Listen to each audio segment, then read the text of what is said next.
Sa Bulgaria, taon-taon ginaganap ang bride market, kung saan binebenta ng mga magulang ang kanilang mga babaeng anak at ang number one requirements para mabili ka, virginity. Bonus na lang kung maganda o sexy, pero kung hindi ka birhen, huwag mo nang asahang mapipili ka dito. Patuloy ang tradisyon na ito hanggang ngayon at umaani ng samot-saring opinyon galing sa mga tao. May ibang namamangha at may iba din namang nasusuklam. Ikaw, idol, anong magiging komento mo dito? Tara at pag-usapan na natin.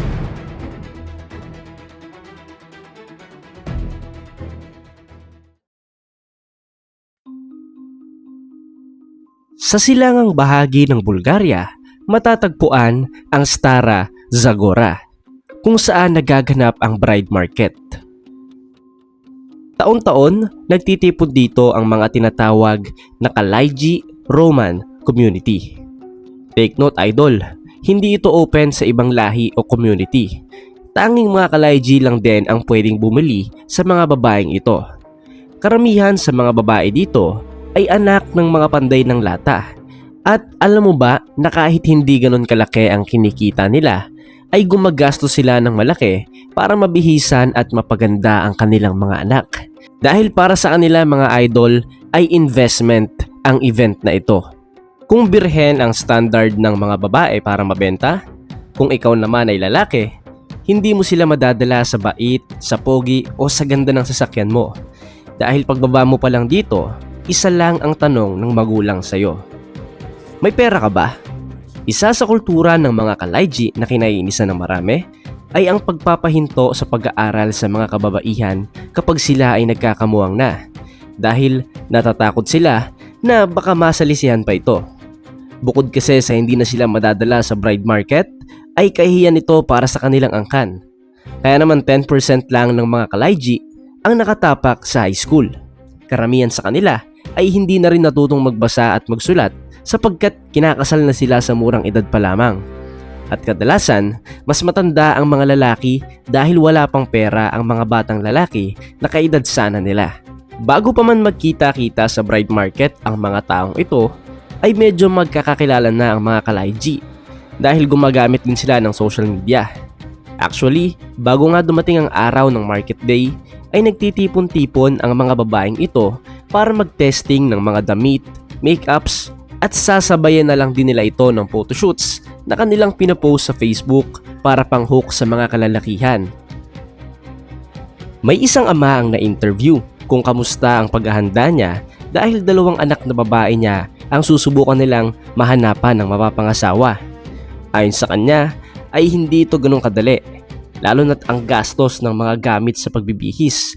Tapos wala naman silang ibang hanap buhay kundi ang pagpapanday ng lata na sobrang konti lang naman ang kinikita.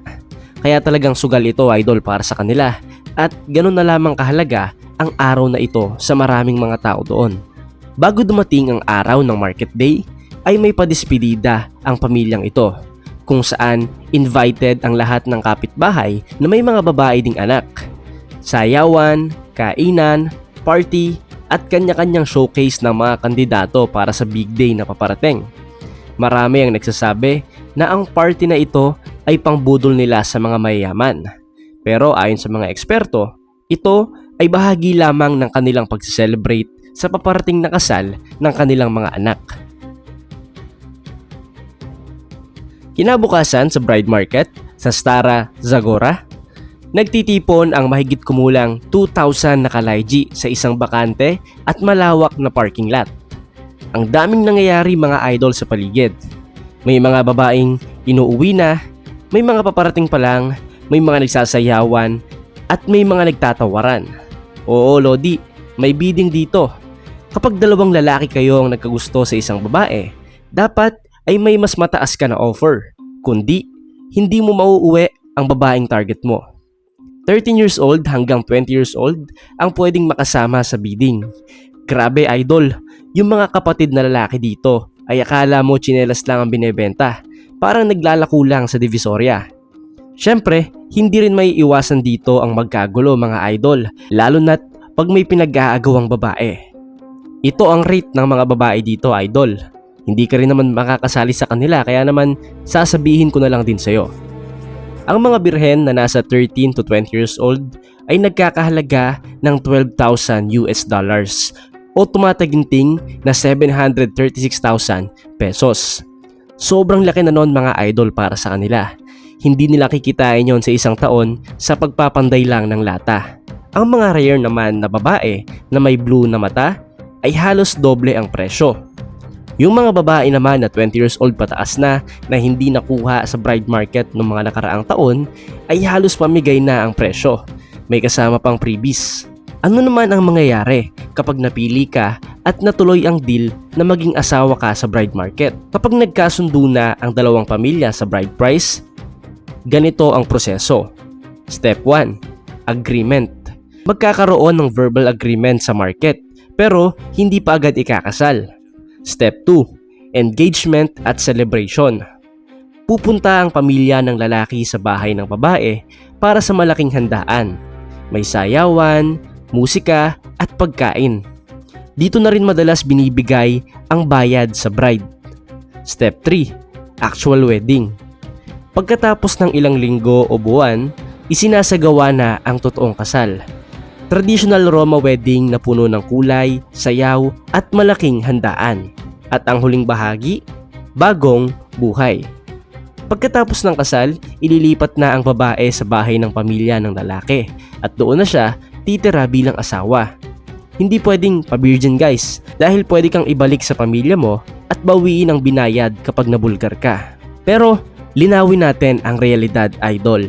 Ang mga napag-usapan natin sa videong ito ay ang mga detalye na makikita mo online. Pero alam mo ba na ang Kalayji market ay hindi talaga isang literal na asawa market na parang palengke.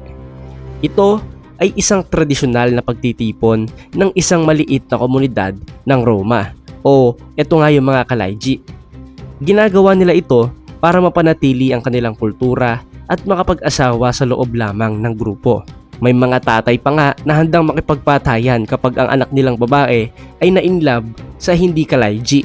Ganun kahalaga ito mga idol sa kanila kaya naman taon-taon talaga ay nangyayari ang bride market. Ang bride price ay totoo, pero ito ay hindi pagbebenta ng tao, kundi isang cultural practice na katulad ng dowry sa ibang bansa. Bayad mula sa pamilya ng lalaki patungo sa pamilya ng babae bilang simbolo ng respeto at kakayahang magtustos. Sa totoo lang, maraming pagbabago na ang nangyari ngayon sa Kalay. Hindi na lahat ng Kalayji ay sumasang-ayon sa murang edad ng pag-aasawa. Maraming kabataan ang nagre-rebelde at gusto na ng modernong pagpapakasal na may mas malaking freedom at pag-aaral. Ang tradisyon na ito ay nagdudulot ng magkahalong reaksyon. May humahanga sa lakas ng kanilang kultura pero marami rin ang nababahala dahil sa usapin ng edukasyon ng mga babae, child marriage at limitadong choice ng mga dalaga. Sa huli, ito ay isang seryosong cultural at human rights issue na patuloy na pinag-uusapan sa Bulgaria at sa European Union. Ikaw idol, ano sa tingin mo? Dapat bang protektahan ang ganitong tradisyon o kailangan na itong magbago para sa kapakanan ng mga kabataan? Comment below at pag-usapan natin ng maayos. Maraming salamat sa panonood. Like, share at subscribe para sa iba pang totoong kwento mula sa iba't ibang kultura. Kung may alam kang kwento idol na gusto mong pag-usapan natin ay i-comment mo yan sa baba. Malay mo, yan ang mapili natin at magawan ko ng content sa mga susunod na araw. Hanggang sa muli, paalam.